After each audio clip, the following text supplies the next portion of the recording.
Are you recording it, bro? Yeah, I'm recording right now.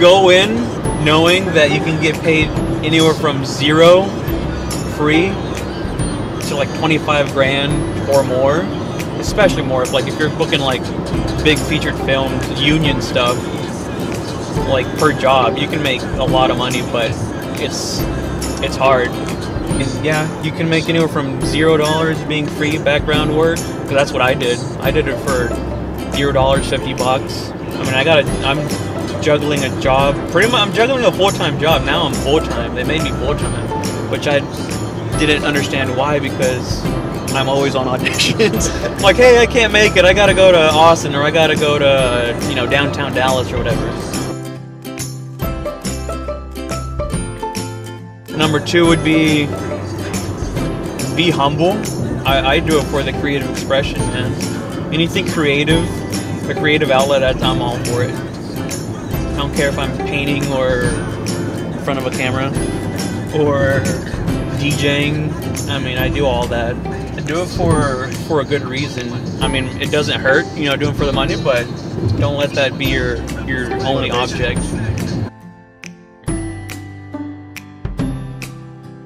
We should move number 3 to number 1 is be yourself. Just be yourself. Like I took a lot of classes. I've taken classes, a lot of classes. And one of the main things, and you can read this in any acting books or tips or whatever for actors, theater, is just be yourself. They want you to be yourself, be on time, and know what you're doing and know your stuff. But be yourself, because, I mean, why would they want someone to be fake on camera? Like, oh, try this product and you can gain muscle or, gain whatever. Whereas, like, if you're genuine and you're talking in front of someone, like, just treat them like your friend. Treat them like your mom, your dad, your cousin, whatever.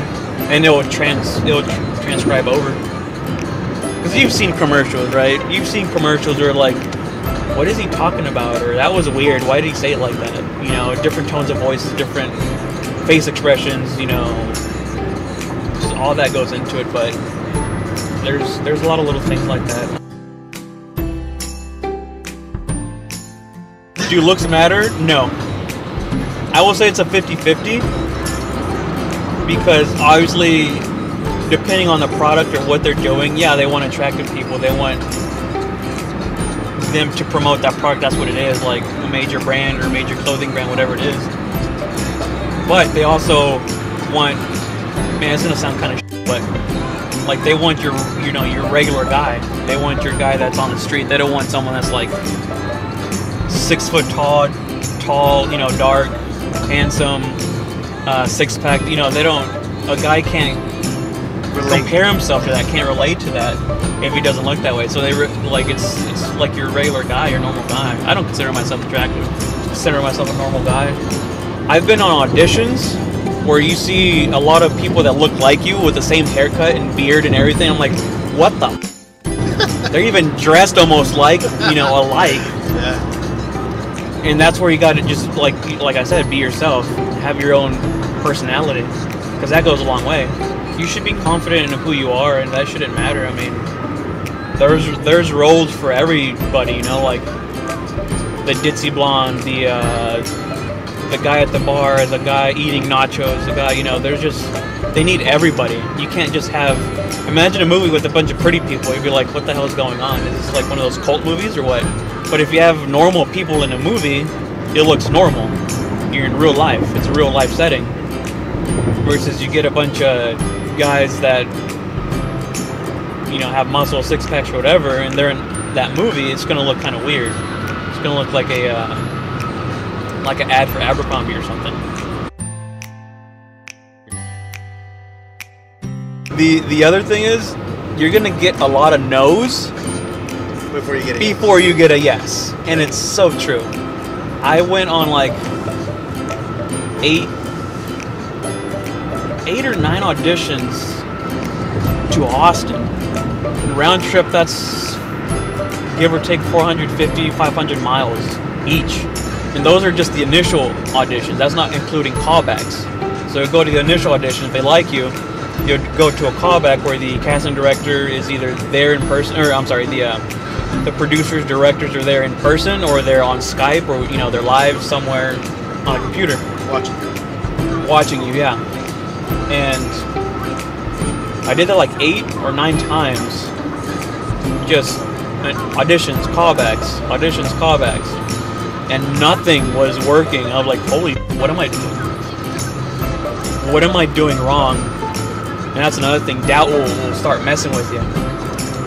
Your confidence in yourself will like start to go down the drain. Like, what am I doing wrong? I mean, I'm doing everything that they're asking for. I'm doing my best. This and that. And I kid you not, I was like, man, I don't want to do this anymore. This is getting hard. And then, what was it? Going into 2015, January. I went on audition, and I mean, again, you got to read the email carefully, what they're asking for, what they want you to do. It was improv, and I just owned it. I was like, you know what? Boom, this is it. And I got the job. I booked the job, which was a pretty good job. It was for Google. When I did Google, that was fun. That was awesome too, and that kind of like restores your faith in yourself, but it restores your faith in like, okay, I can do this, because that's another thing. I mean, like, oh, they pick the more good-looking guy, the slender guy, the muscular guy, the guy that smiles better than I do. Like, don't compare yourself to someone else. Do your best.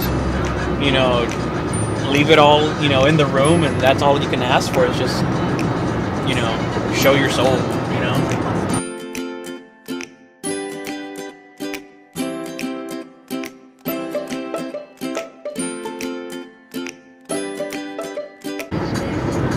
What else you need to ask me?